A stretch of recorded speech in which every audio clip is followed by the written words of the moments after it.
Tout d'abord, bon appétit à ceux qui sont encore en train de manger. Et,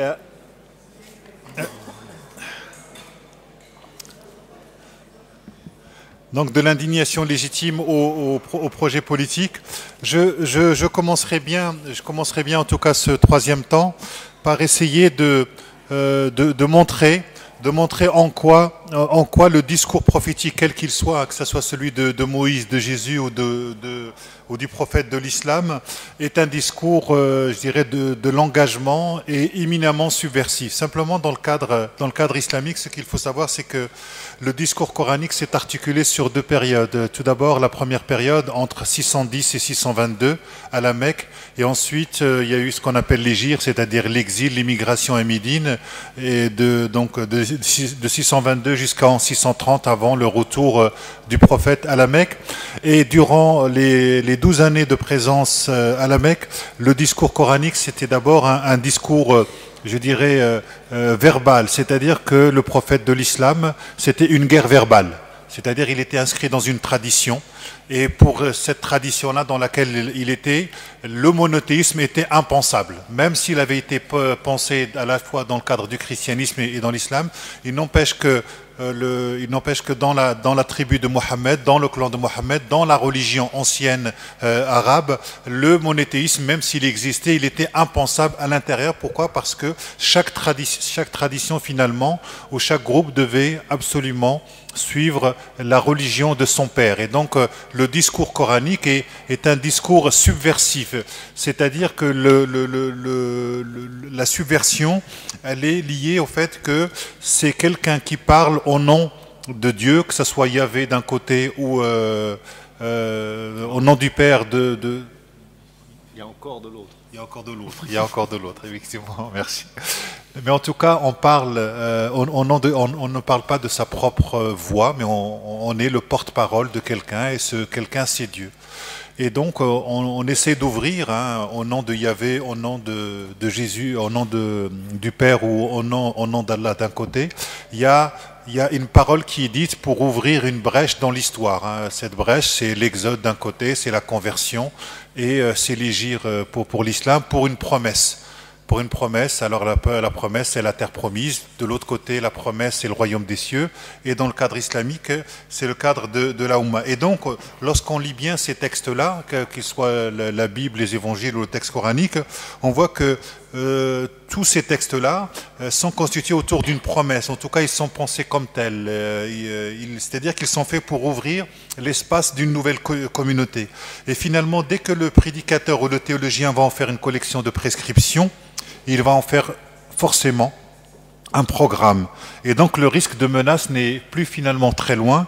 Et ce qui était promesse au sens de rouvrir un autre rapport originaire à la parole, un autre rapport pour remettre l'homme dans cette parole, dans ce chemin, risque finalement de devenir menace. Ce qui était promesse devient menace, et ce qui désignait un avenir va désigner dorénavant un danger. Et finalement que chaque lecture aujourd'hui doit être finalement une espèce de réhabilitation actualisée de cette même parole. Parce que même si nous partons du principe que Dieu parle, le fait que Dieu puisse parler, il utilise un langage humain, et le langage humain est par définition une interprétation, parce que le mot n'est jamais la chose.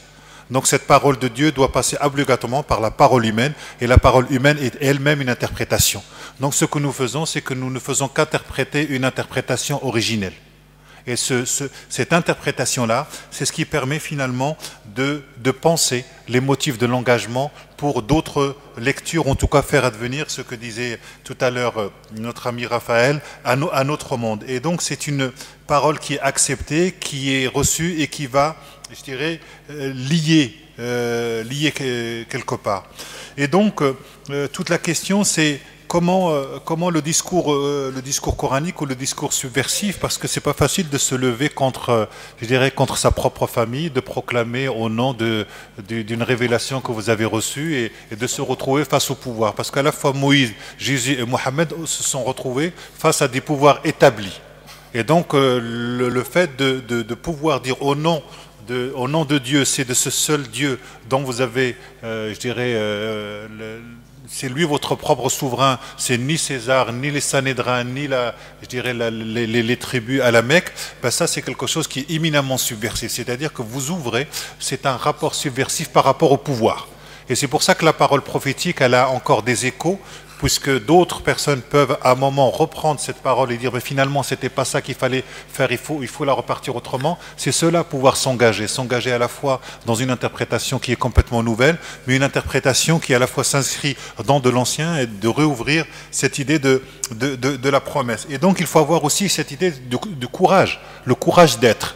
Tout à l'heure nous parlions de ce courage d'être, et lorsqu'on est croyant, ce courage d'être, il vient de qui? Il vient de Dieu, c'est-à-dire le oui qui précède l'existence vient de Dieu. Et à partir du moment où vous êtes élu, c'est-à-dire que ce oui vous vient de Dieu, ben ça permet en tout cas de bouleverser l'existence.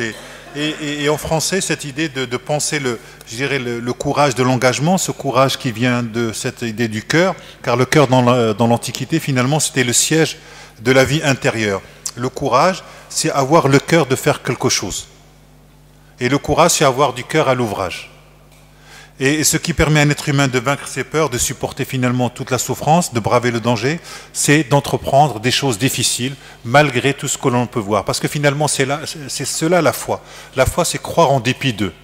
C'est croire malgré. C'est-à-dire que tout fout le camp, que vous avez toutes les raisons de ne pas croire, et vous faites quand même ce pari de croire dans une parole qui a du sens pour vous, et une parole qui peut encore venir subvertir l'existence humaine. C'est-à-dire une parole qui relève. C'est cela, croire que la foi, c'est avant tout cela. La foi, ce n'est pas quelque chose de l'ordre d'un objet, ce n'est pas quelque chose de l'ordre du savoir, c'est quelque chose qui relève d'une confiance, une confiance absolue, malgré tout ce que vous pouvez voir autour de vous. Donc cela suppose l'idée de la confiance. Et on voit bien que le courage est finalement lié à des valeurs. Mais en même temps, la question c'est qu'est-ce qui vaut qu'on ait du courage au point de prendre le risque de sacrifier sa propre vie, ou en tout cas beaucoup de sécurité et même de ses intérêts. Parce que l'engagement suppose risquer sa propre existence, sa propre vie, ou en tout cas ses propres intérêts. Aujourd'hui, les manifestants syriens qui meurent chaque jour, nous avons déjà plus de 3000 morts, cela n'empêche pas d'autres de descendre dans la rue. Ça aussi, c'est savoir engager sa propre vie pour un certain nombre de valeurs. Le courage n'est pas en lui-même une valeur, c'est une vertu, une qualité. Mais cette vertu s'exprime pour ce qui est de la valeur, c'est-à-dire du prix. Il y a des valeurs appelantes, des valeurs qui appellent au courage plus que d'autres. La vie d'un enfant pour sa mère, le besoin de vivre libre et non de esclavage, le désir de justice et de démocratie.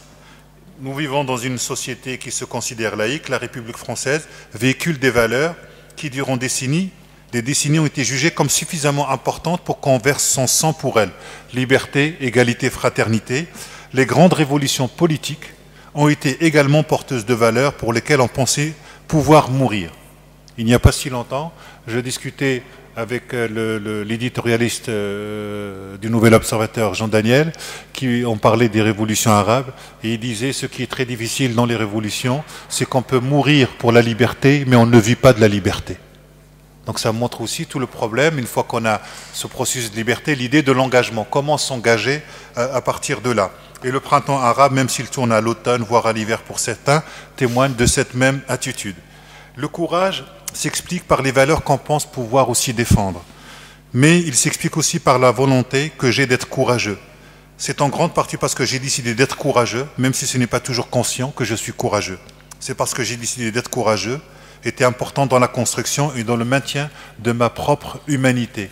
Comme le disait Paul Ricoeur dans sa petite éthique, dans Soi-même comme un autre, la manière dont il définit l'idée de l'éthique, il dit que c'est une vie bonne avec et pour autrui dans des institutions justes. Dans des institutions justes. Et là, vous avez tout le programme d'un engagement parce que c'est à la fois aristotélicien au sens d'éthique, qu'est-ce qu'une vie bonne? Avec et pour autrui, c'est pas simplement l'autre, mais c'est avec. Et en même temps, l'idée du juste. Qu'est-ce qui est juste? Et le juste, il est toujours à inventer, il n'est pas défini pour une fois pour toutes. L'engagement, c'est se risquer avec courage pour une valeur ou pour des valeurs. D'ailleurs, en français, le mot contient le substantif gage. S'engager, c'est s'offrir soi-même en gage. C'est se donner soi-même comme un salaire pour les autres.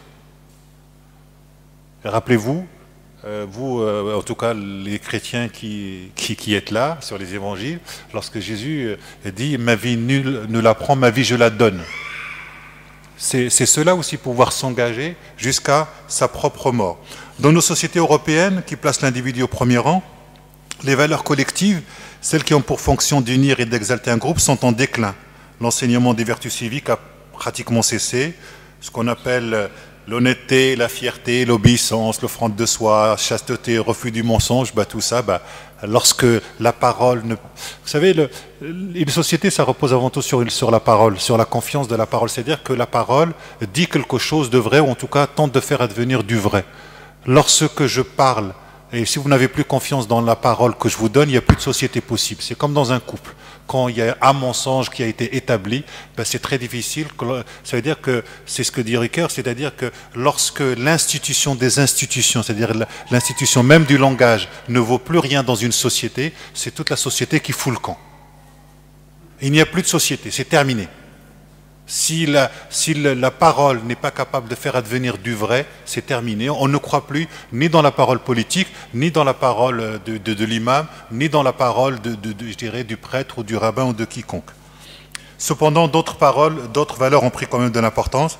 On entend beaucoup parler de la solidarité, du respect, de la tolérance, de la responsabilité ou le souci de la nature. Car il n'y a pas de société, de groupe humain et d'individus sans valeurs. Et en même temps, les valeurs ne sont pas données pour une fois pour toutes. Pour vivre, nous avons besoin de déterminer ce qui a du prix pour nous. Les idéologies mobilisatrices, nationalisme, socialisme, marxisme, tiers-mondisme, libéralisme, aussi se sont affaiblies.